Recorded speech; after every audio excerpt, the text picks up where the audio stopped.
আমাদের দেশনায়ক তারেক রহমান বলেছে আমরা ক্ষমতায় গেলে এক ব্যক্তি দুইবারের বেশি প্রধানমন্ত্রী হতে পারবে না। এই আইন আমরা প্রণয়ন করব এবং প্রধানমন্ত্রীর কাছে সমস্ত ক্ষমতা কুক্ষিগত থাকে, সমস্ত ক্ষমতার মালিক সে থাকে। তারেক রহমান বলেছে ক্ষমতার ভারসাম্য আনবো আমরা ক্ষমতায় গেলে। দেশের প্রেসিডেন্ট এবং প্রধানমন্ত্রীর মধ্যে এবং পার্লামেন্টের মধ্যে আমরা ভারসাম্য আনবো, ক্ষমতা যেন একক ব্যক্তির হাতে না থাকে, আর যেন কোনদিন স্বৈর শাসক এদেশে প্রতিষ্ঠিত হতে না পারে। এইভাবে 31টা কর্মসূচি তিনি ঘোষণা করেছেন। আমরা যদি আবার জনগণের ম্যান্ডেট দিয়ে ক্ষমতায় আসি তাহলে এই দেশটাকে আমরা মেরামত করব, অর্থাৎ স্বৈর শাসকদের ধ্বংস করে গেছে আমরা এই দেশকে গড়ে তুলতে চাই। এই দেশকে গড়ে তুলতে বিএনপি, কারণ এই দেশের সবচাইতে বৃহৎ রাজনৈতিক দল বিএনপি, আর সবচাইতে বেশি জনপ্রিয় দল হচ্ছে বিএনপি। সেই কারণে বিএনপির উপর সবচাইতে বড় দায়িত্ব এখন কিভাবে তারেক রহমান ঘোষিত 31 দফা কর্মসূচি বাস্তবায়ন করে বিশ্বের দরবারে আমার বাংলাদেশ উঁচু করে দাঁড়াবে, বাংলাদেশের জনগণ সুখ শান্তিতে বসবাস করবে, গণতন্ত্র ফিরে পাবে, আইনের শাসন ফিরে পাবে, মৌলিক অধিকার ফিরে পাবে, ন্যায় বিচার প্রতিষ্ঠিত হবে। সেই জন্য আমরা কাজ করব। আমার প্রিয় ভাই ও বন্ধুরা, যারা আমার পাশে আছেন, দলের নেতৃবৃন্দ, আপনাদেরকে বলতে চাই ব্যক্তি স্বার্থ তুলে যেতে হবে। ব্যক্তির চেয়ে দল বড়, দলের চেয়ে বড় দেশ, এই ভাবনা নিয়ে আপনাদেরকে কাজ করতে হবে। আপনাদেরকে কোনোভাবে স্বৈরাচার যেভাবে কাজ করেছে তাদের মতো কাজ করলে চলবে না। আপনারা জনগণকে ভালোবাসতে হবে, জনগণের সুখ দুঃখে শান্তি হতে হবে, মুরব্বী যারা আছে সমাজের সবচেয়ে বেশি তাদেরকে সম্মান দিতে হবে, সামাজিক ন্যায় বিচার প্রতিষ্ঠা করতে হবে, মুরব্বীদেরকে আবার সমাজে বিচারের দায়িত্ব দিয়ে তাদেরকে সম্মানিত করতে হবে। যতদিন পর্যন্ত না আমরা সমাজে ভালো মানুষের সম্মান দিতে পারবো, মুরব্বীদের কদর বাড়াতে পারবো, ততদিন পর্যন্ত আমাদের সমাজ, আমাদের দেশ কোনোদিন ভালো হবে না। তাই আমি বলতে চাই আমার প্রিয় নেতৃত্বকে সব সময় ভালোবাসতে হবে ভালো মানুষদেরকে। হোক সে রিক্সা চালক, হোক সে ঠেলা গাড়ি চালায়, হোক সে ছোট ব্যবসায়ী, হোক তার অর্থনৈতিক অবস্থা ভালো নয়, তাকে বেশি সম্মান দিতে হবে, তার কদরে বেশি করতে হবে। ভালো মানুষ ছাড়া ভালো দেশ হবে না।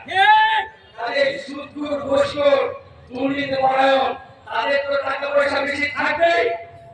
আমি একটি উদাহরণ দিয়ে আপনাদেরকে বলতে চাই, বিভিন্ন জায়গায় মসজিদ হয়, মাদ্রাসা হয়, সেখানে একটা ওয়াজ মাহফিল দিয়ে সভা করা হয়, সেখানে চিন্তা করা হয় কাকে প্রধান অতিথি, কাকে বিশেষ অতিথি বানালে টাকা পাওয়া যাবে। সে হোক চোর, সে হোক সুদখোর, ঘুষখোর, দুর্নীতিপরায়ণ, তাকে বড় চেয়ারে বসানো হয়।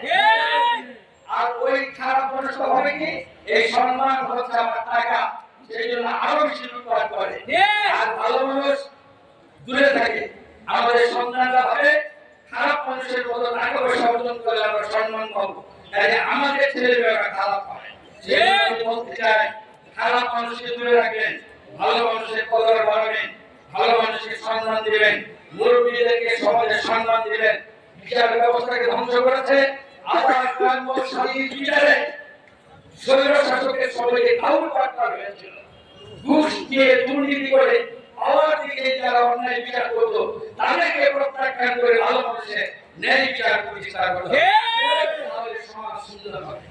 প্রিয় ভাই ও বোনেরা, আমার অনেক কথা আপনাদের সাথে আছে, পরবর্তী সময় যদি সুযোগ পাই ইনশাআল্লাহ আপনাদের সামনে আমি কথা বলবো।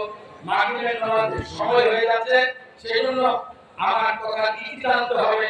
পরিশেষে একটি কথা বলে আপনাদের থেকে বিদায় নিতে চাই, আমি কিন্তু আপনাদের সন্তান, এই স্মৃতিধরের সন্তান, এই জালপুরি কিন্তু স্মৃতিধরের অংশ। এখানে আমার অনেক মুক্তিযুদ্ধের বন্ধু বান্ধবের স্মৃতি, অনেক শিক্ষা জীবনের, স্কুল জীবনের বন্ধু বান্ধবের স্মৃতি, খেলাধুলা করতে আসতাম সেই খেলোয়াড়দের স্মৃতি, এই স্মৃতি বিজড়িত এই গ্রাম, এই গ্রামের মুরব্বীরা আমার বাবার মতো, আমার সমবয়সীরা আমার বন্ধুর মতো যারা ছোট আমার স্নেহ ভালো ছোট ভাইদের মতো। কাজে আমি চাই আপনাদের সাথে সুসম্পর্ক করে যতদিন আর বেঁচে থাকি দেশের কল্যাণে দেশের মানুষের কল্যাণে কাজ করতে চাই। আর এটা এই জন্য করতে চাই, আল্লাহর কাছে শুকরিয়া, আমি দুইটি মুক্তিযুদ্ধে অংশগ্রহণ করতে পেরেছি। 1971 সালে মহান মুক্তিযুদ্ধে, আবার 2024 সালের মুক্তিযুদ্ধে আমি অংশগ্রহণ করি না, আল্লাহর অনুগ্রহ এবং দয়ায় আমি নেতৃত্বে ছিলাম এবং নেতৃত্ব দিয়ে বিজয় আল্লাহ আমাদের মাধ্যমে এনেছে। অনেক শুকরিয়া করি এবং এই দায়িত্ব এখন পবিত্র দায়িত্ব মনে করি। জনগণের সেবা করা, দেশের মানুষের সেবা করা আমি মনে করি আমার দায়িত্ব এবং কর্তব্য। যখন কোনো প্রয়োজন হবে আপনারা আমাকে ডাকবেন, আমার শরণাপন্ন হবে। যতটুকু সামর্থ্য আছে এই সামর্থ্যের মধ্যে আপনাদের সুখ দুঃখের সাথী হয়ে আমি কাজ করবো ইনশাআল্লাহ। আমি এখন নারায়ণগঞ্জ জেলা বিএনপির সভাপতি, আমার বিরাট দায়িত্ব এই জেলাকে নিয়ে। আপনারা আমার জন্য দোয়া করবেন, আপনারা আমাকে পরামর্শ দিবেন, সাহায্য করবেন, যাতে করে আমি সুষ্ঠুভাবে আমার দায়িত্ব কর্তব্য পালন করে এই শিথিল থানাবাসী একটা সম্মান ফিরিয়ে আনতে পারি।